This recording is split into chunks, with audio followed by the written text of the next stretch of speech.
What's up, guys? Today in episode 4, we're going to be talking about something a little bit different. Food and culture. I was going to break this down more down the road, but I thought this is important to talk about now because it is a fundamental skill to learn if you want to become a chef.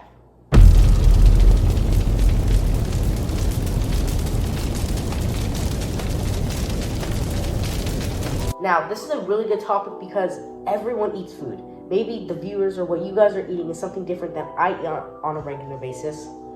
But it comes from where you live or who you grew up with. And that's what we're going to be talking about today. My Nana is actually from Venezuela. She grew up there for 9 years. And that's why today I'm going to be making arepas. This is actually just cooked corn flour, really finely kneaded. And I'm going to be making it while I tell you about culture and heritage. If we think about it, in the very old days when there's cavemen, all they would eat is they would take meat and would be slightly cooked or maybe just raw. And that was the first things of food. Everyone started off with meat, then we went more into gathering and hunting more and actually started to grow crops. And that's when food started to divide by different regions. And that's what I'm going to talk about today. Now, maybe think of the equator. If you have done geometry, you know this is the middle line of the middle of the earth. This actually impacts a lot of things. Because what this pretty much means is that the closer you are to the equator, the warmer it is. So you might have different than food if you live all the way up in Norway, which is way colder than where you are at the equator. Let's take, for an example, maybe food. Like, let's say you live in Costa Rica. Your food will be very different than what you would eat in Norway because you have different crops, different things that are available. For example, if you live in Norway, you might have more meats like reindeer or other things. Where if you live in Costa Rica, you'll have fresh seafood or more tropical fruits and stuff. And this is the first way to impact food by culture and heritage. In areas like California, they're known for having lighter dishes like seafood and things because we're known for our seafood by the water.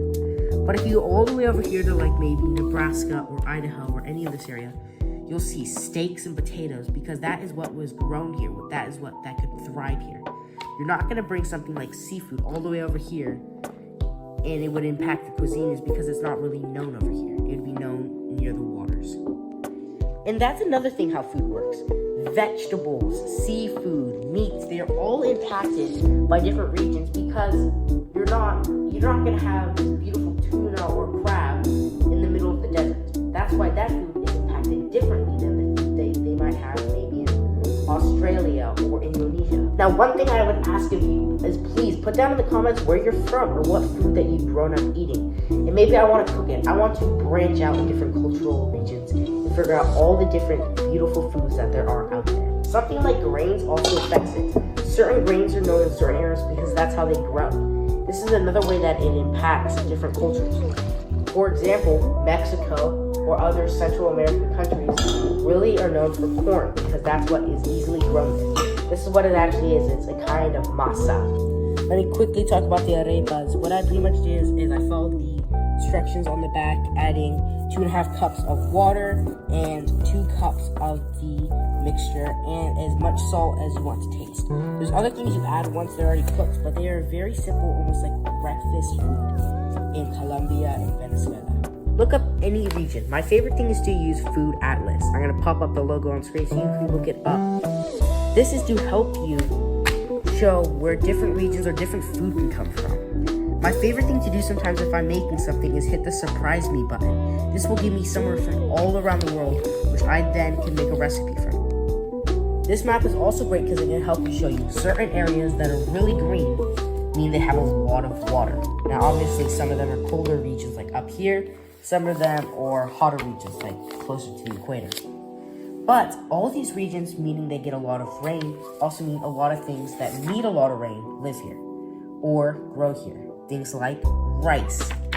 If you can see here, rice needs a ton of water. That's why it's really popular in Asian cuisine because the amount of water that they get in Asia. Now, traditionally, you would not use sesame oil, but because my grandpa has many sesame farms, we're a big sesame family, which means it impacts my culture and how I cook. When you're making arepas, you gotta make sure to mix it really well because you don't want the flour to just be clumps of it. Alright, so you want to make sure to mix it good, and you want it to be pretty thick because you want to be able to cut them in the middle. Another thing this reminds me of is bao buns from Vietnam, And it's crazy to see how they could be almost so similar, but different ingredients. And then when the pan's nice and hot, you just want to drop it in, just like this. So for these, like I said, you want to be pretty thick. You can kind of just eyeball the size, and then drop them in.